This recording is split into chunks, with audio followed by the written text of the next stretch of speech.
कल्पना कीजिए, अरब सागर की लहरें गरज रही हैं, रात काली है और गुजरात के वेरावल में खड़ा एक मंदिर इतिहास के सबसे भयानक हमले का सामना कर रहा है।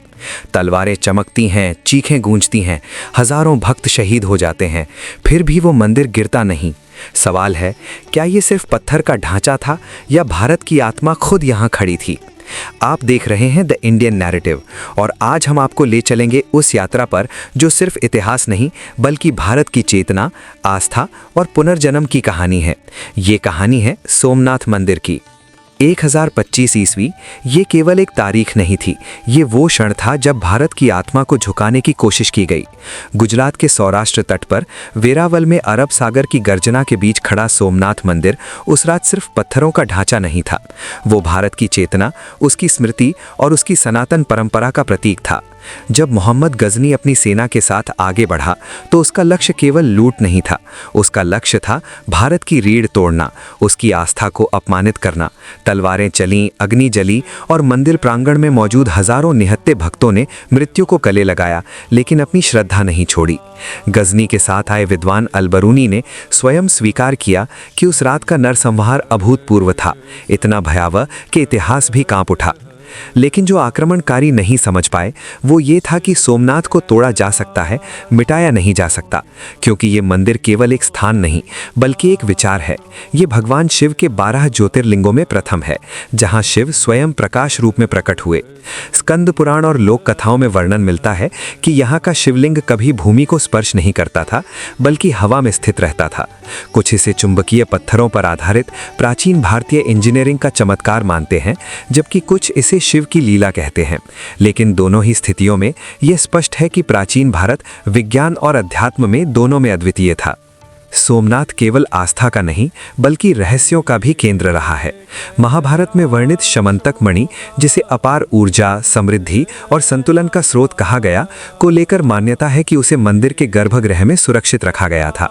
यही कारण था कि ये मंदिर बार बार आक्रमण का लक्ष्य बना। 6ठी शताब्दी का बाण स्तंभ आज भी एक प्रश्न बनकर खड़ा है, जिस पर अंकित है कि इस बिंदु से दक्षिण दिशा में अंटार्कटिका तक कोई भी भूभाग नहीं आता। आधुनिक उपग्रह विज्ञान भी इस तथ्य की पुष्टि करता है।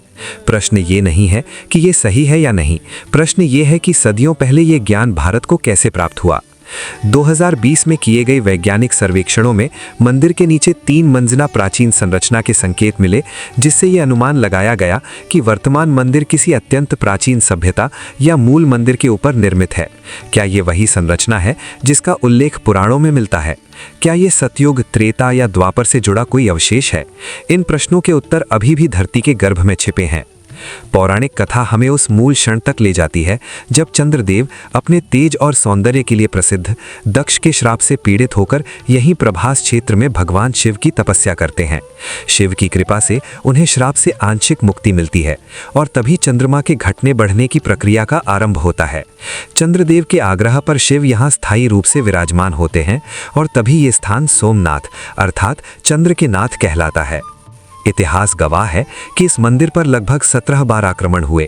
खिलजी, महमूद बेगड़ा और औरंगजेब जैसे शासकों ने इसे नष्ट करने की कोशिश की, लेकिन हर बार कोई ना कोई इसे फिर से खड़ा करने आ गया। 18वीं सदी में अहिल्याबाई होलकर ने इस आस्था को फिर जीवित किया और स्वतंत्र भारत में सरदार वल्लभ भाई पटेल ने ये संकल्प लिया कि आज़ाद भारत का पहला पुनर्निर्माण सोमनाथ से ही शुरू होगा। डॉक्टर राजेंद्र प्रसाद के नेतृत्व में 1951 में जब मंदिर पुनः स्थापित हुआ तो वो केवल एक उद्घाटन नहीं था, वो भारत की आत्मा की पुनः घोषणा थी। आज भी अरब सागर की लहरें आती हैं, तूफान उठते हैं, लेकिन सोमनाथ अडिग खड़ा रहता है, मानो प्रकृति स्वयं इस मंदिर की रक्षा कर रही हो। ये हमें याद दिलाता है कि भारत की पहचान तलवार से नहीं, आस्था से मिटाई जाती है और आस्था को मिटाना असंभव है। सोमनाथ हमें सिखाता है कि भारत को बार बार तोड़ा जा सकता है, मिटाया नहीं जा सकता। ये मंदिर पत्थर का नहीं, भारत की सनातन आत्मा का प्रतीक है, जो हर विनाश के बाद और अधिक तेज से खड़ी होती है। अगर आपको ऐसी कहानियां पसंद हैं जो इतिहास, आस्था और राष्ट्र की आत्मा को जोड़ती हैं, तो वीडियो को लाइक करें, द इंडियन नैरेटिव को सब्सक्राइब करें और कमेंट में गर्व से लिखें हर हर महादेव, क्योंकि ये कहानी सिर्फ सोमनाथ की नहीं, ये कहानी भारत की है।